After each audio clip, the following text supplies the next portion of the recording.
Dire qu'il est populaire, c'est une évidence. Patrick Sébastien, vous l'adorez sur TV5 Monde. Voici J'adore TV5 son Monde. nouveau livre. Patrick, Grâce à TV5 Monde, mon cabaret fait le tour du monde. c'est le cabaret et c'est toujours la fête. C'est cette image que vous avez, Patrick Sébastien.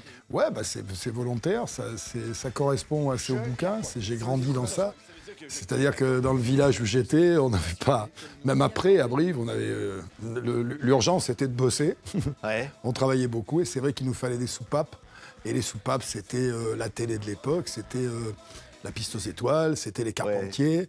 Et c'était des fêtes, effectivement. C'était la deux chevaux l'été avec la copine pour aller dans l'air. Alors, le bouquin, il n'est pas passéiste, il est un peu nostalgique de ça. C'est vrai qu'aujourd'hui, si tu prends une voiture sans ceinture, sans capote, comme je dis, ni sur le toit, ni dans la poche, si tu vas pique-niquer, si tu mets tes pelures par terre, si tu allumes ta cigarette, tu as à peu près et si tu roules à un peu plus de 60, tu prends... Il y a des radars partout. Hein. Voilà, tu prends des amendes de partout, des interdits de partout. Et on a eu la chance, nous, notre génération, de vivre des moments formidables. Alors, ce qui est formidable, c'est que je parle beaucoup avec des gamins d'aujourd'hui, de 20 ans.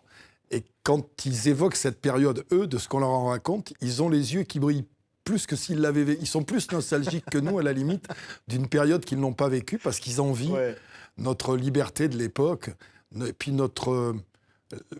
y a beaucoup moins d'agressivité, beaucoup plus de joie. On était loin de... Vous dites à un moment, il faudrait mettre une capote sur le poste de télévision.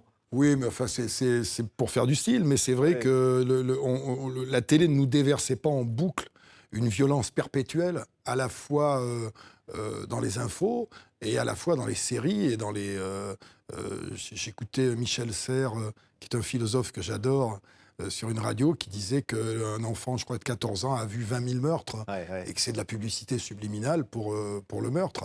Cette violence, elle existait, bien sûr, à l'époque, mais c'était pas aussi angoissant et anxiogène qu'aujourd'hui. Oui, mais il y avait aussi de la discipline à l'époque. Moi, je suis pas pour la cravache. On a été des libertaires, quand même. C'est-à-dire que nous, on est la génération 68. Cette discipline, on a cherché à s'en débarrasser.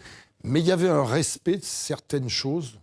Il y avait un respect de certaines valeurs. Les bagarres de balles, il n'y a pas de couteau, il n'y a pas de barre de fer. Il n'y avait pas de... C'était des histoires d'hommes, c'était crétin d'ailleurs. J'y regrette pas du tout. Hein. On était comme je dis, on était des jeunes cons immatures. Ouais.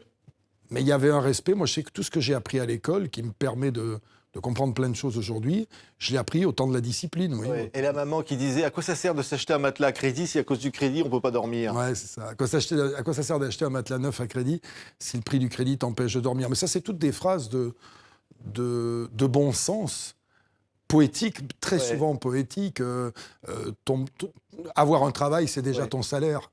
Tu vois, c'est des jolies phrases. Si tu as peur de mourir, tu vivras pas. Ouais. Ou bien vieillir, c'est préférer le temps qui reste au temps qui passe. Puis celle que j'aime bien aussi, que m'avait dit un petit vieux, moi c'était quand j'avais 12 ans, c'était en 65 par là, et qui me disait on n'arrête pas une flèche avec la main. Et je lui dis ça veut dire quoi? Et il me dit ça veut dire qu'on n'arrête pas le progrès, et il montre la lune, c'était le soir, tu vois, on était sur un banc, et il me dit tu vas voir qu'un jour ils vont aller là-haut. Et moi je lui dis mais c'est fabuleux, c'est génial qu'ils aillent là-haut. Et là, il m'a dit, pour les vaniteux, oui, mais pas pour les poètes, parce que quand on est assis sur la Lune, on ne voit plus la Lune. Oui, mais je trouve ça tellement joli. Et il n'y a pas que... Ce bouquin, c'est ça, le progrès. Bien sûr que moi, je préfère avoir un GPS. Bien sûr que s'il n'y avait pas la télé comme elle est aujourd'hui, mes chansons ne feraient pas... C'est magnifique que mes émissions puissent faire... Oui, mais il y a ce que vous appelez les putains de réseaux sociaux. Et ça, alors là... Ouais, et puis cette agressivité permanente, ce soupçon permanent, on devient... Je dis qu'avec le portable, chacun est devenu le flic de l'autre, mais c'est vrai, on peut balancer n'importe quoi. Je parle de la balance, qui, à l'époque, dans le milieu des voyous, un mouton, une balance, c'était pas quelqu'un de correct.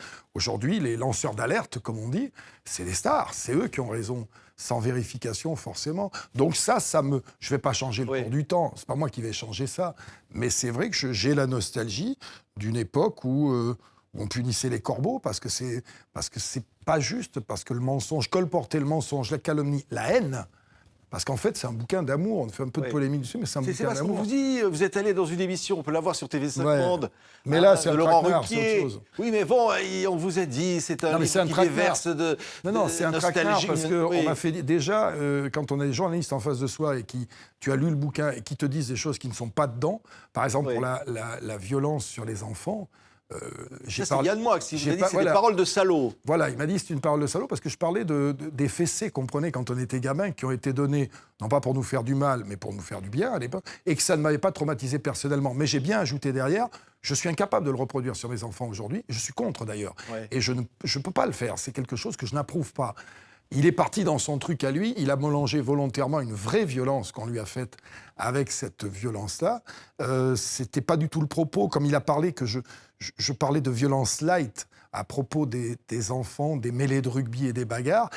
Il a juste très malhonnêtement C'est allé très loin, Patrick, oublié ouais. de resituer, la phrase dans son contexte. C'est-à-dire, j'ai écrit ça le 14 novembre à la suite des attentats. Et c'est vrai que je considère, et je persiste et je signe, qu'un coup de martinet, une bagarre de balle ou une bagarre de bistrot, c'est une violence light par rapport au mec qui se fait péter avec une ceinture d'explosifs et qui mitraille tout le monde à la terrasse Il d'un a café. dit dans une interview, Yann Moix, que vous aviez menacé de lui donner un coup de boule. Alors, ça, c'est complètement faux. On l'aurait vu, tu vois. Et en fait, je ne suis pas du tout ça. Mais s'il m'arrivait d'être obligé de me défendre, ça ne serait pas un coup de boule, ça serait un coup de pied dans les couilles, ce qui exclut totalement Yann Moix. Évidemment, c'est pas possible. C'est vrai. Mais bon, c'était blessant de sentir que Ruquier... Non, c'était blessant. Oui. Non, c'était blessant de se trouver dans un... Parce que ce livre n'est pas un livre polémique du tout. C'était blessant de se trouver dans un traquenard. Pourquoi, j'en sais rien. Me retrouver un traquenard, vous avez l'impression. non, mais me retrouver d'entrée avec une jeune femme qui est une journaliste qui interviewe le président de la République, donc c'est une journaliste compétente, qui dit vous avez écrit dans votre bouquin que les femmes étaient des allumeuses et des salopes, alors que ces deux mots n'y sont pas. Ça y est pas, je peux pas l'avoir, ça n'y est pas, je l'ai pas dit. Pourquoi elle fait ça, Madame Salamé? Je sais pas, moi, faut leur demander à eux, mais je veux pas, c'est leur métier, c'est un truc. Et par contre, je suis content d'y être allé parce que moi j'aime bien, mais je m'attendais pas à ce que c'est à l'image de ce que je dis dans le bouquin finalement, parce que moi j'ai fait Ruquier, je l'ai fait beaucoup, hein. Je l'ai fait avec Nolo, avec Zemmour, avec Polonite, c'était mieux avant. Hein. Ah oui. Ah ouais, c'était mieux avant, franchement. Mais c'est pas très grave. Oui. Ça anime les réseaux sociaux, comme tu dis. Ça prouve un peu tout ce que j'ai dit. C'est-à-dire qu'on a colporté des choses qui étaient fausses. La vérité, comme j'ai dit aux gens, lisez le livre et jugez par vous-même. Parce que c'est ça aussi, une des leçons du livre, c'est qu'on passe notre temps à juger par rapport... C'est marrant parce que c'était la deuxième phrase du livre, la deuxième page du livre. Ce qui est n'est plus ce qui est, c'est ce qu'on vous en montre et ce qu'on vous en dit. Ouais. Ça veut dire qu'aujourd'hui, il faudrait qu'on réapprenne à penser par nous-mêmes. Ouais. C'est-à-dire à avoir des jugements sur ce dont on est sûr. Oui. Mais on peut avoir des jugements aussi. Par exemple, vous dites à un moment, si un pitbull attaque ma fille, je tue le pitbull. Oui, je parlais des... Ben justement, là, il s'y est pas attardé, Yann Moix. Et pour cause, parce que, tu sais, j'ai retrouvé depuis un débat d'il y a Pourquoi il s'y est pas 6-7 attardé Non, mais j'ai retrouvé un débat d'il y a 6-7 ans où le même Yann Moix, qui me reproche de mettre des fessées alors que c'est pas vrai, défend bec et ongle un grand réalisateur de cinéma. Roman Polanski, qui a non été, et moi j'ai rien contre Roman, hein, mais qui a été condamné vraiment pour avoir violé, drogué et sodomisé une petite de 13 ans. Et que le même mec, Yann Moix, puisse à la fois me traiter de salaud, moi, pour avoir juste dit que la fessée ne m'avait pas fait de mal et que je la reprochais à personne, et considérer que Roman est un héros parce qu'il est génial, il y a quelque chose qui n'est pas très cohérent. Et j'en parle parce que dans le bouquin, justement, j'ai 5 pages où je m'attaque très, très, très violemment à la pédophilie qui, pour moi... Oui, voilà. Et puis c'est ce que l'actualité. font les On prêtres, voit l'Église ouvre ce aujourd'hui. que l'Église aujourd'hui Oui. fait enfin, il était quand même largement temps. Mais tu sais, ça me fait penser Vous dites, Patrick, c'est des fumiers, vous dites carrément dans le livre. pour les pédophiles. Oui. Ah, pour moi, un mec qui viole un enfant et qui le tue, pour moi, il n'a aucune place. Les curés Il a aucune place dans la société. aujourd'hui, ou Alors, les je sais qu'on va me parler d'humanisme, et j'ai dit oui, j'aime les humains, mais j'aime pas les bêtes fauves. C'est-à-dire que si un pitbull se jette sur ma fille, je vais tuer le pitbull sans état d'âme. Pour la Ou pédophilie, même un terroriste. c'est très complexe. Tu sais, justement, ça tombe bien. Tu vois, la religion catholique, je pense que je vois des gens aller à la télévision dire ne faites pas d'amalgame. Et ils ont raison. Il ne faut pas faire d'amalgame, que ce soit dans la religion catholique, la religion musulmane. Mais c'est d'abord aux responsables de leur propre religion à faire le ménage chez eux. Ce que sont en train de faire l'Église catholique là en ce moment, il était temps, on aurait dû le faire avant. C'est-à-dire, les dirigeants de l'Église catholique disent, il y a des brebis galeuses chez nous, il y a des salopards, eh bien on va s'en débarrasser et on va les dénoncer. J'aimerais que dans la religion musulmane, ceux qui dirigent aillent dire, on a des salopards qui salissent notre religion, qui est une religion propre. Moi, je trouve que l'islam est tout à fait respectable, mais vraiment, il y a des mecs qui salissent. Eh bien, on va faire le ménage aussi. Je crois que c'est d'abord aux communautés elles-mêmes pour éviter justement les amalgames, parce que chez les catholiques, c'est pareil. Aujourd'hui, on est en train de dire tous les prêtres sont des pédophiles. Non, c'est pas vrai. Il y a des gens formidables qui ne pensent pas du tout à ça. Oui, il y a une forme de moralisation de la vie. On a vu récemment une loi pour condamner les clients des prostituées. Oh, ça, 1 800 € d'amende, Patrick. C'est anecdotique. Ben, il va falloir déjà qu'ils prouvent que... Et puis, tu sais, je crois que si un jour on s'arrange pour que les lois ne portent pas le nom de ceux qui les font, il y en aura beaucoup moins. C'est de l'ego. Là, les politiques... Non, mais là, c'est punir les clients des prostituées. Non, mais il faut faire... Non, mais les gens qui sont au gouvernement, ils arrivent dans un truc, ils disent oh, « je vais faire quelque chose qui va marquer mon passage ». Alors, ils prennent ce qu'il y a. Hein. Ouais. C'est pas des lois qu'il faut faire, il faut en enlever des lois. Il y en a trop. Oui, mais là, par exemple, c'est bien ou pas de punir les clients? C'est une stupidité sans nom, surtout que ça va pénaliser qui? Les petits clients, encore faudra-t-il prouver qu'ils ont payé, mais les gros, c'est-à-dire la prostitution, la prostitution de luxe que tout le monde connaît et que surtout les hommes politiques connaissent, parce qu'il y en a beaucoup qui y ont recours. Ah oui. Bah, évidemment, tout le monde le sait. Même ceux qui votent la loi, peut-être, non? Peut-être, j'en sais rien, il faut aller Et puis, est-ce que c'est si grave que ça quand c'est fait entre adultes consentants? Il y a un très gros débat sur la prostitution. Moi, je suis totalement opposé, mais vraiment très ferme avec tous les proxénètes. Mais il y a plein de filles aujourd'hui qui le font parce qu'elles ont choisi ça, la liberté à disposer de son corps. Encore une fois, c'est pas tout noir et tout blanc. Il y a des abus intolérables, il y a une dignité de la femme qu'il faut rétablir absolument. Et puis en même temps, il y a des réalités. Les politiques, malheureusement, plus ça va en prenant des décisions. C'est pas celle-là qui est la plus importante, il y en a d'autres. Se décrédibilisent chaque jour. On va avoir des primaires, là, où on va avoir des mecs qui, pendant 1 an, vont nous dire ce qu'ils vont faire, et puis quand ils vont être élus, ils vont passer le reste de leur temps à nous expliquer pourquoi ils ne l'ont pas fait. Là, le Parti socialiste est en train de se dire peut-être qu'on va dépénaliser, par exemple, la consommation de hashish. C'est plus une question de parti. Je crois qu'ils sont tellement décalés de ce qui se passe vraiment. C'est plus une question de gauche, de droite. Il y a des gens de gauche qui ne supportent pas les djellabas dans leur quartier. Et pourtant, c'est des gens de gauche, c'est des gens ouverts, etc. Il y a des gens de droite qui ont le cœur sur la main. Il n'y a plus de cette barrière. Et alors, le sommet, c'est de créer un parti pour monter au-dessus de ça, qui est, je pense à Macron. Ça, c'est magnifique, c'est exactement la même chose. Oui, mais ça, il faut le dire à François Hollande, Patrick. C'est votre ami, François Hollande. C'est mon ami, mais ça n'a rien à voir avec la politique. Mais vous soutenez sa politique? Non, je ne soutiens pas sa politique. J'ai dit que c'était mon ami. J'ai des amis qui sont du Front National. J'ai des amis du Front National. Je suis ami avec Collard, par exemple. Je suis ami avec François Hollande. Mais ça n'a rien à voir avec le travail qu'ils font. Mais vous pouvez lui dire à François Hollande, ça c'est pas bien. Vous l'appelez de temps en temps. On se passe quelques messages de temps en temps et je me gêne pas, effectivement, pour lui dire ça. Mais non, c'est pas moi qui vais décider de la politique de la France. J'ai pas cette prétention. Non, simplement, ce que j'essaie de... j'aime cet homme pour son humanisme et son côté consensuel qu'on lui reproche tellement, mais qui, dans des circonstances dramatiques, permet d'équilibrer les choses au lieu de les faire dégénérer. J'ai pas envie que le pays dégénère. J'ai pas envie que... Alors, autour de lui... Il y a des bras cassés de partout, il y a des mecs qui n'ont rien à foutre ici, quoi. Je veux dire, moi, j'en suis la première victime de la gauche bobo suffisante, méprisante, intolérante. C'est ce qu'il peut y avoir de pire pour lui. D'avoir lui qui est un humaniste, d'avoir autour de lui des gens qui sont d'une suffisance incroyable, pour qui le peuple n'existe pas. Je veux dire, c'est à l'image des articles du Nouvel Observateur. Je disais l'autre jour, on plaisantait avec des copains, le Nouvel Obs, c'est formidable. Et encore, je ne vais pas me faire des amis, ça ne changera rien. Ils observent, mais derrière une fenêtre dont les rideaux sont fermés. C'est-à-dire qu'à part ce qu'on pense nous, quoi d'autre? C'est-à-dire, what else, c'est ce qu'on appelle la liberté d'expresso. Voilà, on a trouvé ça entre nous. Mais ce manque d'ouverture aux autres, c'est ce qu'il y a dans le bouquin. On a besoin de... Moi, je ne veux pas décapiter les gens qui ne pensent pas comme moi, ou les gens qui sont intolérants. Je veux juste leur retourner le regard, qu'au lieu de regarder vers eux, ils regardent un petit peu vers les autres. Il y a une phrase que j'ai malheureusement pas mis dans le bouquin, parce qu'on me l'a dite après, qui résume bien tout ça. Il ne faut pas se battre pour être meilleur que les autres, il faut se battre pour être meilleur que soi. Ouais. Et moi, je me bats tous les matins pour essayer d'être meilleur que moi, en sachant le boulot qu'il y a avec toutes les conneries que je dis et tous les défauts que Il y j'ai. a beaucoup de profondeur aussi dans ce livre. Vous y parlez de la mort aussi, Patrick. Ben évidemment, Vous je dites, pense voudrais, même que mon- je voudrais partir dans un je pense même que mon- déclic je heureux. Je pense même que mon prochain livre va s'appeler Quand, avec un point d'interrogation. Parce que j'ai envie de faire un livre sur la mort, marrant, marrant, comme cela, tu vois, pas dramatique pour dédiaboliser cette bestiole dont on ne connaît rien. Et que moi j'appréhende, parce que j'ai 62 ans, que ça peut m'arriver d'une minute à l'autre, mais que ça peut aussi m'arriver dans 20 ans ou dans 30 ans, j'en sais rien.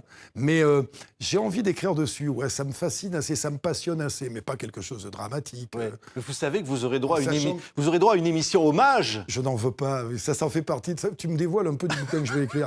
Je refuse catégoriquement que le service public me fasse le moindre hommage. Comment et surtout, ça Pas d'émission hommage à Patrick Ah non, Sébastien. surtout pas, me faites pas cette insulte. Et surtout, je voudrais mettre, parce que c'est Brel qui l'avait dit, et il voulait en faire son épitaphe, puis il l'a pas faite, mais moi je veux vraiment qu'on écrive ça. Je veux vraiment qu'on écrive « Si vous m'aimez, fermez vos gueules ». C'est Brel qui avait dit ça. C'était une des dernières phrases de Brel qui a dit, comme épitaphe, je voudrais « Si vous m'aimez, Oui, mais fermez il y a tous ceux qui vous aiment pas qui vont ouvrir leur gueule. Alors, du coup. justement, on va les reconnaître enfin. Ça leur fera une occasion de gâcher la matière première la plus utilisée sur Terre, c'est-à-dire la salive. Ouais, ce qui est beau aussi dans ce livre, je disais, c'est les souvenirs de deux chevaux, mais c'est les souvenirs humains, des gens, des rencontres. C'est le mot. L'humanité, Voilà. Ce bouquin, finalement, des gens simples, il parle de la chambre neuve, de ces ce bouquin, rencontres il parle aux improbables. gens de ma génération qui ont eu la chance d'avoir un petit peu plus cette... Et ça parle aussi, parce que j'en ai beaucoup parlé avec des mômes d'aujourd'hui, qui cherchent cette humanité, qui cherchent ce partage. Une des phrases que je préfère dedans, c'est sur le partage et la générosité, c'est si le dieu des agrumes avait été un gros con égoïste, il n'aurait pas inventé les quartiers d'orange. Voilà, ça me correspond assez. Et il y a tout un tas de choses sur le partage qui n'étaient pas... C'était pas idyllique, notre période. Ouais. C'était pas idyllique, c'était pas... Je fais pas le bisounours, puisqu'à un moment, d'ailleurs, je parle d'une batteuse en province où chacun prêtait la batteuse à l'autre, c'était très convivial, et en même temps, le soir, sur la paille, moi j'ai vu 3 mecs sauter sur une petite, Ouais, ça une s'appelle tournante, ça vous s'appelle dites une carrément. tournante, voilà. Ben oui, c'était une tournante. Il n'y a que le lieu qui change, mais c'était une tournante.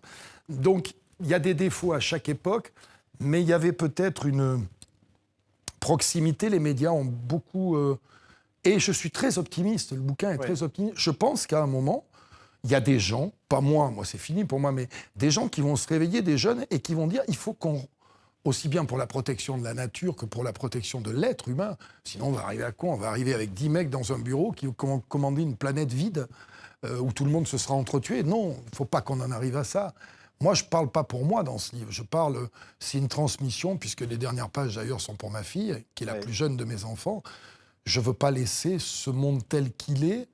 J'aimerais pas, je ferais rien, je pourrais rien.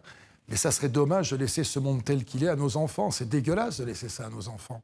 De laisser gangréner, de laisser gagner le diable, en fait. En fait, moi, j'explique que je suis croyant, je pratique aucune religion. De plus en plus croyant, d'ailleurs. Hein. Oui, mais je pratique aucune religion, mais j'estime qu'on a le diable en face de nous. Et que ce diable, il faut le combattre avec nos armes à nous, c'est-à-dire les forces du bien. Et c'est-à-dire qu'on ne peut pas répondre à la haine par la haine, parce qu'on devient le diable à ce compte-là. On passe dans notre camp. Restons dans notre camp à nous. Au lieu de nous rassembler après les attentats, rassemblons-nous avant pour influer sur certaines politiques en disant mais allez vers le partage, allez vers l'humain. Ne voyez pas le profit à tout prix. Moi, je ne suis pas jaloux qu'un mec gagne des millions et des millions d'euros. Je m'en fous. C'est pas ça le problème. C'est de nous améliorer nous-mêmes. Notre regard à nous sur les autres. Moi, ce que j'essaie de faire tous les jours, après je me gourre, après je sais que je laisserai aucune rendre les trace. gens heureux, c'est ça votre mission. Ouais, aucune trace dans tout ça, mais peut-être qu'il y a un petit gamin qui va lire un bout de mon livre et qui plus tard aura des responsabilités, qui s'appuiera sur ce que j'ai dit et qui fera évoluer les choses. Il y a déjà un petit gamin, c'est par ça que le livre commence. Une petite fille. Et vous vous dites... La mienne. Vous êtes en train d'écrire un livre sur la sexualité et elle vous demande mais ça va parler de quoi le livre? Et là vous dites je ne vais pas l'écrire, je vais le jeter à la poubelle. Voilà, et comme je ne sais pas lui expliquer, le livre sortira peut-être plus tard quand j'aurai réussi à lui expliquer. Comme à ce moment-là je ne sais pas lui expliquer, je me suis dit je vais jeter 400 pages d'efforts, de sueur, pour le regard d'une petite fille qui ne comprendrait pas. Ça s'appelle l'intégrité. C'est ça qui m'a poussé. Je suis un garçon intègre. Je suis quelqu'un qui donne sa parole et qui ne la reprend jamais. Je ne peux pas me faire prendre là-dessus. Après, on peut me prendre sur plein d'autres choses, sur ma gauloiserie, sur tout ce qu'on veut, sur ma prétendue... Pas sur la vulgarité. Sur ma prétendue Parce que ça, quand on dit la vulgarité, ça, non. Je m'en fous. Oui. La vulgarité, pour moi, elle n'est pas là. La vulgarité, c'est l'indifférence. C'est qui les vulgaires? Les indifférents, les suffisants, les races supérieures. Les gens qui considèrent... Vulgus vient de peuple. C'est très... On peut prendre ce mot. Vulgaire, c'est pas le peuple. C'est les gens qui méprisent le peuple. Qui méprisent les autres. Ce ne sont que des spermatozoïdes un petit peu plus évolués. Je vois pas pourquoi... Moi, l'être humain, pour moi, est une priorité. Chaque être humain vaut quelque chose. Je trouve beaucoup de circonstances atténuantes à plein de gens. Et c'est vrai que une chose qui me fait tomber en désaccord avec beaucoup de bien-pensance d'aujourd'hui, j'ai toujours été plus du côté des victimes que des coupables. Je trouve que c'est très con à dire aujourd'hui, mais je trouve que, et c'est un gros malentendu de la société, on trouve plus de circonstances atténuantes aux coupables qu'on essaie de protéger les victimes. Il y a des gens qui sont victimes de plein de choses dans ce pays aujourd'hui. Et d'un seul coup, il y a des coupables qu'on absout. On ne sait pas pourquoi. Alors les victimes, ils se disent, mais c'est pas juste tout ça.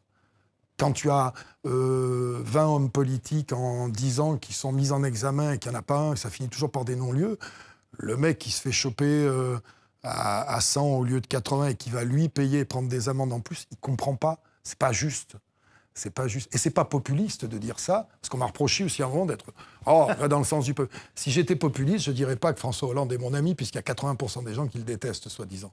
Voilà. Et je suis pas Front National non plus, parce que c'est des idées auxquelles je n'adhère pas. Mais par contre, je n'ai aucun mépris, ni pour les dirigeants, ni pour ceux qui votent. C'est simplement des idées qui ne me plaisent pas, point. Sans haine. Ouais, Patrice, par-dessus tout, ce que vous aimez, c'est le vrai goût des tomates bien mûres. C'est ça, ce goût-là, j'ai pris ce on le remplacera jamais, on le retrouvera pas. Il y en a encore, il en reste, mais c'est vrai que j'ai pris cette image-là parce que c'était symbolique du jardin, de la traçabilité qui s'arrêtait à 1 mètre, quoi. C'est-à-dire le bout du jardin. Et il ne s'agit pas de retrouver tout ça, il s'agit de peut-être se dire, c'était pas, au lieu de se faire traiter de ringard, parce que moi j'ai eu droit à tout, depuis que je parle d'amour, depuis que je parle de tout ça, j'ai droit systématiquement à une espèce de mépris de non, le progrès. Je suis pas sûr, je suis pas certain. J'ai 62 ans, je ne prends aucun tranquillisant, pas d'alcool, pas de drogue, j'ai pas de psy, et je pense que cette conscience-là, cette conscience tranquille, y est pour beaucoup. Chacun son... En tout cas, ça aura duré 62 ans. C'est déjà pas mal. Hein. Merci Patrick Sébastien. Le vrai goût des tomates mûres. Et il est bon. C'est un plaisir d'être avec vous. C'est XO qui publie ce livre. XO, c'est Bernard que je trouve formidable. Parce qu'il y Bernard a des poèmes, il y a des souvenirs, Bernard il y a des mots. Qui est un homme formidable, qui me fait confiance et qui me dit, Patrick, lâche-toi, sois ce que tu dois être. Ils vont te prendre pour quelqu'un qui chante les sardines, mais tu sais bien que c'est autre chose que ça. Cette considération-là me fait plaisir. Merci Patrick Sébastien. Merci beaucoup. Et bonjour à Yves Bigot.